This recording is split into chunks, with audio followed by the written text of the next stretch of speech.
Hi, in this video I'll be taking you behind the scenes of a TV commercial I shot in New York City with the Canon C300 Mark III.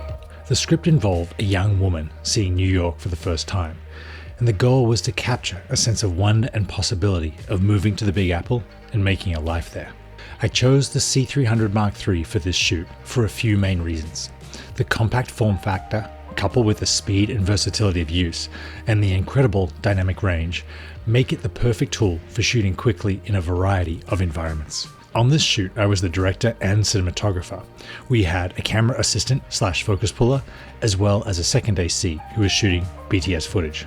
We shot with the Canon CE Cinema Primes. Their color rendition enhances the already outstanding Canon color science, and they were fast enough to shoot in low light situations, something that the C300's dual gain sensor already does really well. We used the Canon EVF on the camera for bright scenes and powered the camera with core V-mounts on the Canon V-mount extension module. When I was shooting handheld, I used a dual battery attachment to get more weight on the back of the camera and make it more balanced on my shoulder. I also used the Ergo rig for undersling for lower shots. I decided to shoot at 60p to get a dreamy, slow motion feel. The C300 slow motion is very versatile, and you can play back in slow motion to make sure that you got the shot that you planned. I like to shoot with two monitors, one showing the native C-Log 2, where I can gauge what's clipping and what's not, and a second 5 or 7 inch monitor with a LUT applied, which I use for both critical focus and preview of the final image. We also had an HDMI feed from the camera to an Axon CineView unit, which broadcasts over Wi-Fi to iOS devices. The focus puller then connected this to his phone and used the feed to display focus peaking. The C300 has 4 outputs, a monitor, 2 SDI and HDMI, that you can customize to different needs for the size of the team you're working with. It's one of the things that makes this a true cinema camera, perfect for this type of project. The first setup was an empty apartment where the actor was unloading boxes. This was our most controlled environment, so I mounted the camera on this doorway dolly for smooth movement, adding in some handheld setups for close-ups. The apartment didn't get much natural sun, but I was able to mount lights on the fire escape and dial in the early morning glow. In the wide shots, this light bouncing off the warm wood is what illuminates most of the scene. I also used the Hudson Spider in the close-ups to act as a key light and to fill in from the lights outside. Moving shots work best when there's foreground, especially when you're moving past and through it to add depth. Using the 14mm CNE Prime for the wides makes the apartment feel huge and accentuates the character's isolation.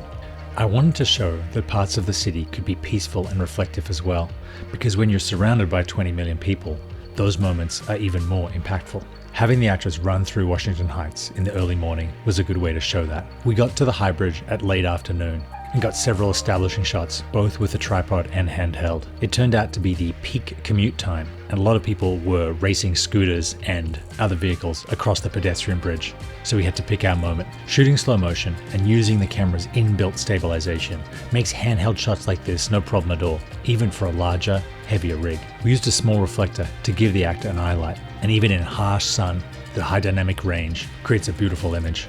No New York experience would be complete without time spent on the subway. That said, with its fluorescent overhead lighting, it's not the most cinematic location. An exception to this is the brief times when the subway emerges from the underground and travels above. We used the subway stations between 110th and 125th on the 1 train. I put the camera to the glass with a wide-angle lens and shot in 4K RAW, so I had the most control in post. We did the route twice. The first time I worked out the exposure and how much internal ND to use on the camera, and on the return trip, I stayed at T1.6 and opened the iris as the train came into light. I like this effect because it mirrored the natural adjustment of the eye in changing light and captures the experience of coming into the light to this amazing view. I wanted to show the art and architecture that New Yorkers sometimes take for granted, but to a new arrival can be just dazzling. I found this statue outside a church near the Columbia University, and it seemed to sum up the casual creativity of the naked city. I used this website to plan the shoot, where the sun would be behind the angel, which was between 8 and 10 a.m., but it would also be backlit between 4 and 5 p.m. I chose a time when the sun would be behind the actor, giving her a back hair light and illuminating her face with the reflection from the statue. The composition of foreground, subject, and background made for a really strong image. I also got details of the statue, and I was able to crop in on them in post to make them more captivating and abstract and introduce the scene. If you're lucky enough to get on a rooftop in New York City, you'll find that by law they're all painted silver now. This is great for heat efficiency, but makes them blindingly bright to use during the day. I chose to shoot this scene at sunset for the final frame of the commercial. I tried a couple of different lighting scenarios. To have the actress front lit by the sun, even though it was a bright, harsh source, got better as the sunset progressed. I also tried backlighting her with the sun and using the reflection of the silver roof as fill. We used a white piece of polyboard to add eye light. In the wide shots, having her walk towards the sunset and adding a little bit of motion gave great perspective, especially with the city behind her. Shooting at sunset is always risky. You never know what type of cloud cover you'll have or what type of weather, but I feel this makes a successful sunset shoot even more rewarding. The images are just unforgettable. We were lucky enough to be shooting in New York when the magnolias and cherry blossoms were in full bloom. I thought it was a great way to highlight the unexpected hidden beauty that New York sometimes reveals. I opted to shoot through the flowers with the lens wide open, with a shallow depth of field. It gives the feeling of being immersed in the experience, even though in reality we were surrounded by thousands of people. I also went with a more subtle grade because the pink and white of the flowers were very close to the actress's skin tone. Shooting C-Log 2 on the C300 gives you maximum options while still keeping the file sizes manageable. We didn't use a DIT for this shoot, and in fact I shot the entire 2 days on just 2 cards that stayed in the camera the entire time. After shooting the flowers, we had a couple of hours to kill before it would be dark enough for the next setup. So after having dinner, we found ourselves at Columbus Circle. I was concerned we had too many pure beauty shots and nothing that spoke to the frenetic pace of the city. I wanted to do a circle dolly movement, moving around the actor while counter panning, but I didn't have the crew, permits, or gear to set up something so complex. I elected to shoot at 120p and do a counter spin around the actress, all handheld. I've discovered that if you do 3 or 4 takes, there's almost always some magical moments, despite being a little bumpy in parts. By tilting up in the wide shots, I captured the skyline and kept other New Yorkers out of the frame. Times Square, the crossroads of the world, is a visually arresting place and has appeared in thousands of films. You can legally shoot here without a permit, so long as you don't impede foot traffic. That said, it can be a very challenging place to do anything.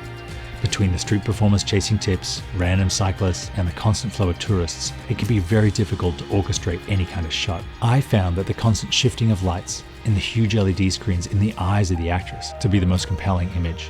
But we also did some handheld movement. A dedicated digital cinema camera, like the C300 Mark III, is far easier to get stable handheld footage because the weight takes out the micro movements that affect smaller cameras. The movement that you do get makes the shot personal and grounded, as opposed to the disembodied, floating feeling that you get from a gimbal. The shoot was a challenge. We got over 200 shots from 50 different setups in over 12 locations in just 2 days. But it was a rewarding experience, and I think the results speak for themselves.